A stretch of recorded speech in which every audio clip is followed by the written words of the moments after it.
안녕하세요. 동대표입니다. 자, 오늘 이 시간에는 경기도 양평군에 소재하고 있는 9,900평 정도 되는 임야가 3번이나 유찰돼서 1억대까지 떨어진 경매물건을 소개해 드리려고 합니다. 해당 경매물건을 소개해 드리면서 토지 투자하실 때 유의사항도 같이 설명드릴 테니 끝까지 시청 부탁드립니다.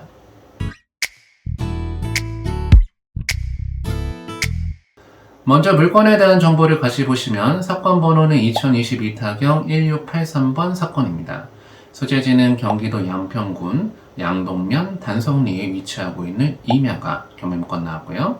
토지 면적은 9,900평 정도 되는 임야가 최초의 감정평가금액 4억 8천만 원 정도에 형성돼서 나왔다가 지금 3번 유찰돼서 1억 6,500만 원대까지 떨어져 있는 경매물건입니다. 먼저 어떤 임야가 경매물건이 나왔는지 사진 한번 같이 보도록 하겠습니다. 사진을 같이 보시면 도로에 접해 있는 임야가 경매물건 나온 걸로 보이고요. 인근에는 전원주택도 소재하고 있고 원룸 건물도 소재하고 있는 그런 지역입니다. 법원에서 제공된 사진을 같이 보시면 분묘가 3기가 소재하고 있는 걸로 나옵니다. 우리가 임야를 투자할 때 굉장히 조심하셔야 되는 부분 중에 하나죠. 만약에 분묘가 소재하고 있다라고 하면은 그 분묘기득권이 인정되는지 안 되는지가 굉장히 중요한 포인트 중에 하나입니다. 만약에 여러분들이 임야를 투자하려고 하는데 거기에 분묘가 소재하고 있고 그 분묘의 분묘기득권이 인정된다라고 하면은 낙찰받은 사람이 그 분묘를 이장할 수가 없다고 합니다.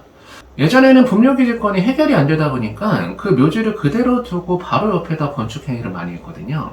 만약에 내가 그 땅 위에다가 전원주택을 지으려고 하는데 내 주택 바로 옆에 남의 묘지가 있다라고 하면은 그거 너무 무섭지 않을까요? 입지적인 요건이 굉장히 안 좋을 수밖에 없는 내용이라는 거죠. 근데 요즘은 이 분묘기지권을 해결하는 게 예전보다는 훨씬 수월해졌다 이렇게 얘기합니다. 그 이유가 바로 뭐냐면은 만약에 그 토지상에 있는 분묘의 분묘기지권이 인정된다라고 하더라도 그 토지 소유자한테 지료는 지불해야 된다라는 판결이 나왔기 때문에 그렇습니다. 그 지료를 지불하지 않게 된다라고 하면은 분묘기지권은 소멸하게 된다라는 겁니다.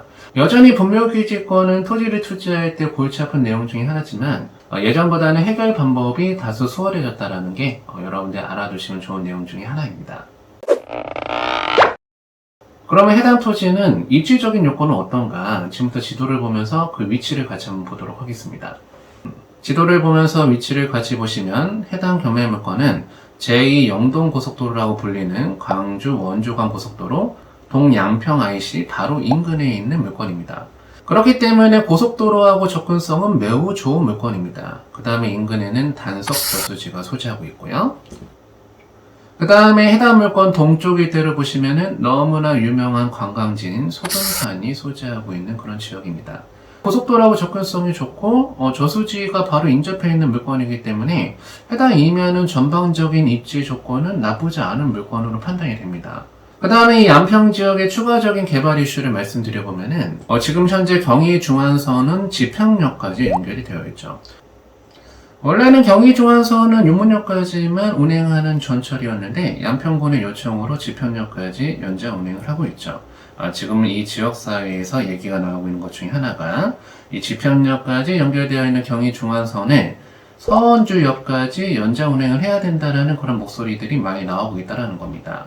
그 서원주역 인근에 관광지가 많다 보니까 그 관광 사업의 활성화를 위해서라도 이 노선을 연장 사업을 해야 된다는 거고 이미 철도길도 있기 때문에 추가 개발 비용이 안 들어간다는 내용으로 코레일하고 협상이 진행 중에 있다고 합니다. 그런데 이 부분이 해결되려고 하면은 이 경의중앙선은 아무래도 출퇴근을 하는 용도로 이용되는 전철이 아니다 보니 주중에는 이용객들이 많이 없겠죠.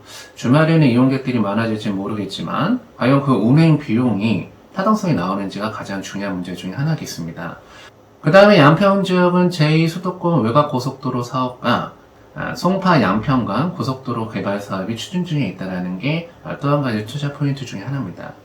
그렇기 때문에 해당 임야는 전반적인 내용으로 봤을 때 입지적인 요건이 나쁘지 않은 물건으로 보이는데요. 왜 3번이나 유찰될 수밖에 없었고 지금 가격이 1억대까지 떨어질 수밖에 없었는지 그 이유를 지금부터 말씀드려 보도록 하겠습니다. 해당 임야는 9,900평 정도 되는 임야가 경매물건 나왔는데 해당 임야의 계량도를 같이 보시면은 그 용도 지역은 자그마치 3가지 용도 지역에 걸쳐 있는 임야라는 겁니다.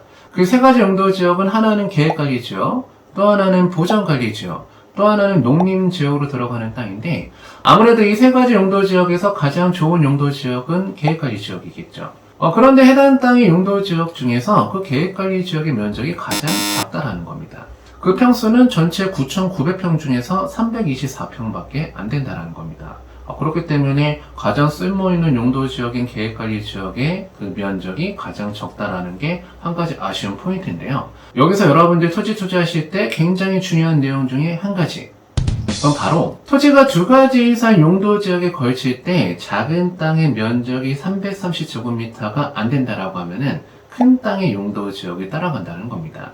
그렇기 때문에 여러분들이 어떠한 토지를 투자하실 때 그 토지가 두 가지 이상의 용도 지역에 걸쳐 있다라고 하면은 그 면적이 작은 부분이 330제곱미터가 초과하는지 그 이하로 들어가는지를 보셔야 된다는 겁니다.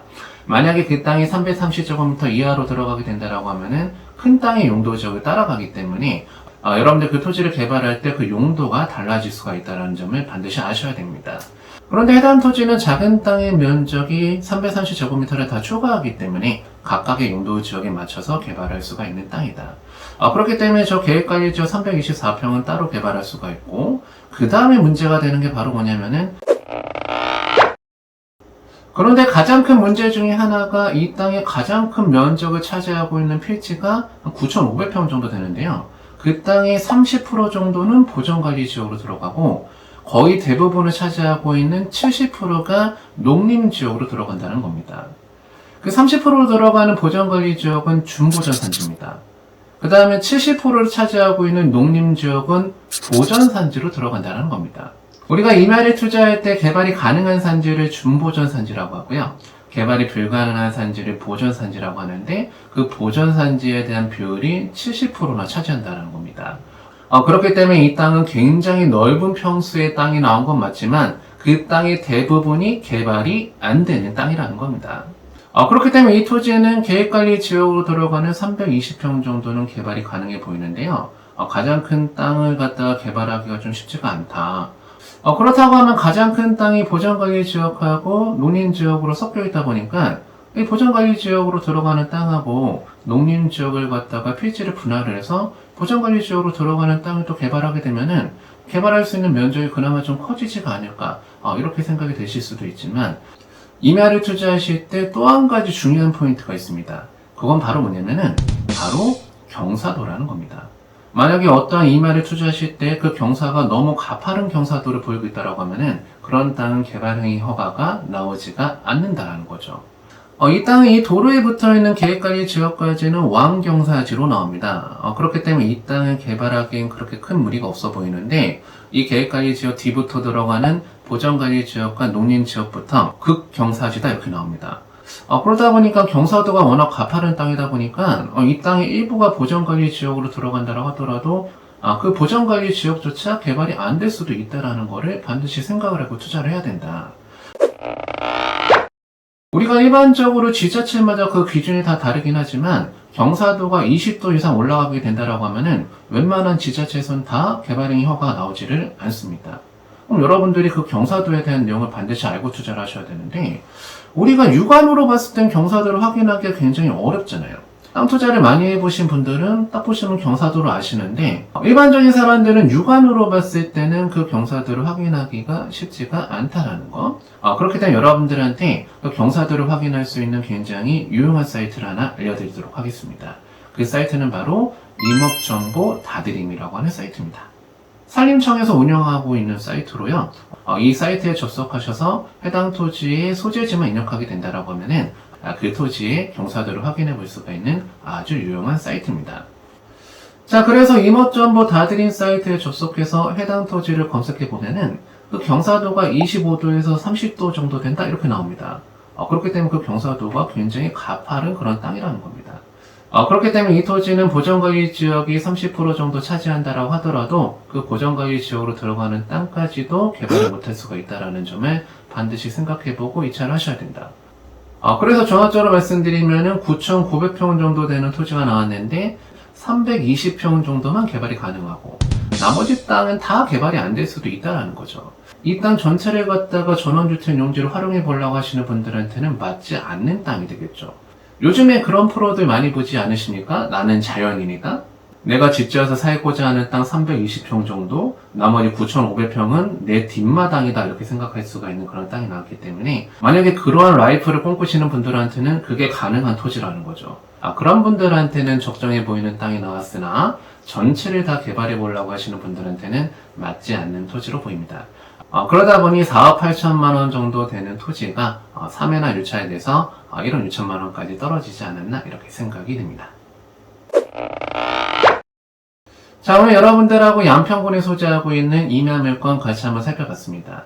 우리가 땅 투자를 할 때는 그 땅이 한 필지 땅이라고 하더라도 용도 지역이 2가지 이상으로 구분되어 있을 수도 있다는 점 반드시 기억하시고 땅 투자를 하시면 좋을 것 같습니다. 자, 오늘 영상 여기까지해서 마무리하도록 하겠습니다. 오늘 영상이 도움이 되셨다라고 하면은 구독과 좋아요를 부탁드리고 다음 영상에서 또 만나 뵙도록 하겠습니다. 감사합니다.